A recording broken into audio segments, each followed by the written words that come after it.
एक छोटे से गांव के किनारे एक लड़का रहता था आदित्य, उम्र सिर्फ 16 साल।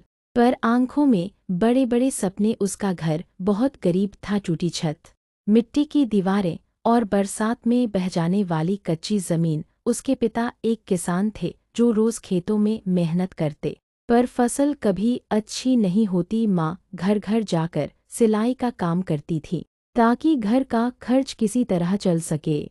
आदित्य पढ़ने में बहुत तेज था, स्कूल में हमेशा पहले नंबर पर आता।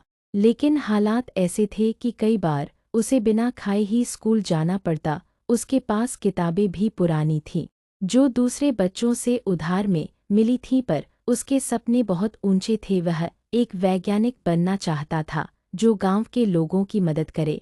गांव में एक पुराना सरकारी स्कूल था जहां टीचर भी कम और सुविधाएं भी बेहद खराब। फिर भी आदित्य कभी शिकायत नहीं करता। वह हर दिन सुबह 4 बजे उठकर पढ़ाई करता और फिर पिताजी के साथ खेत में काम करने चला जाता। रात को थककर गिरने जैसा होता, लेकिन फिर भी दीपक की धीमी रोशनी में देर रात तक पढ़ाई करता। एक दिन स्कूल में एक घोषणा हुई कि राज्य स्तरीय विज्ञान प्रतियोगिता होने वाली है, जिसमें पहला स्थान पाने वाले छात्र को सिटी साइंस कॉलेज में फ्री एडमिशन और 6 लाख रुपए की स्कॉलरशिप मिलेगी। यह सुनकर सभी बच्चे उत्साहित हो गए, पर आदित्य के मन में डर भी था। उसके पास कोई आधुनिक उपकरण नहीं थे, न प्रयोग करने की मशीन, न लैब। लेकिन उसके अंदर एक विश्वास था, अगर इरादे सच्चे हों तो रास्ते खुद ब खुद बन जाते हैं। उसने प्रतियोगिता में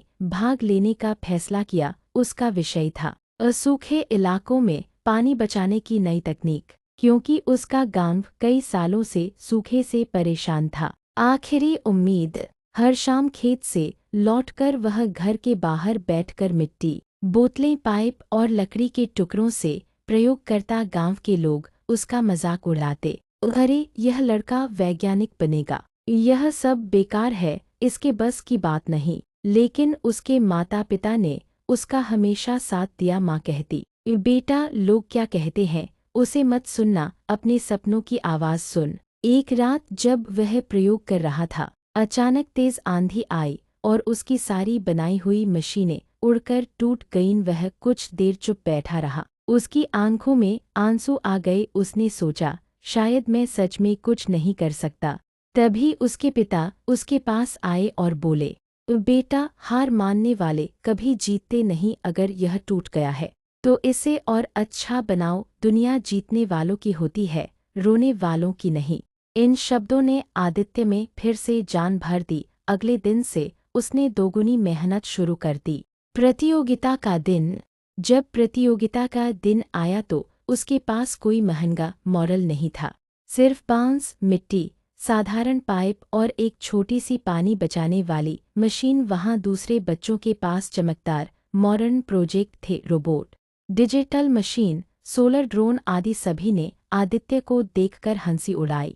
लेकिन जब उसकी प्रस्तुति का समय आया तो आदित्य ने आत्मविश्वास से समझाया कि उसकी मशीन बारिश के पानी को इकट्ठा करके जमीन के अंदर भेजती है, जिससे जमीन नम रहती है और खेती में पानी की खपत 60% कम हो जाती है। उसने बताया कि इसे कोई भी गरीब किसान आसानी से बना सकता है और इस पर बहुत कम खर्च आता है। मुख्य जज, जो एक बड़े वैज्ञानिक थे, उसकी बात सुनकर प्रभावित हो गए। उन्होंने कहा, बेटा यह सिर्फ विज्ञान नहीं, यह इंसानियत है। असली नवाचार वही है जो समाज बदल दे। परिणाम घोषित हुआ। पहला स्थान आदित्य। पूरा हॉल तालियों से गूंज उठा। वह मंच पर गया, उसकी आंखों में आंसू थे खुशी के। उसे स्कॉलरशिप मिली, शहर के सबसे बड़े कॉलेज में दाखिला मिला और उसके प्रोजेक्ट को सरकार ने मंजूरी दी। गांव लौटा तो जो लोग पहले हंसते थे वही लोग अब उसके स्वागत में फूल बरसा रहे थे। उसके पिता गर्व से बोले, मेरे बेटे ने साबित किया कि सपनों के लिए पैसे नहीं, हिम्मत चाहिए। कुछ वर्षों बाद आदित्य एक बड़ा वैज्ञानिक बन गया।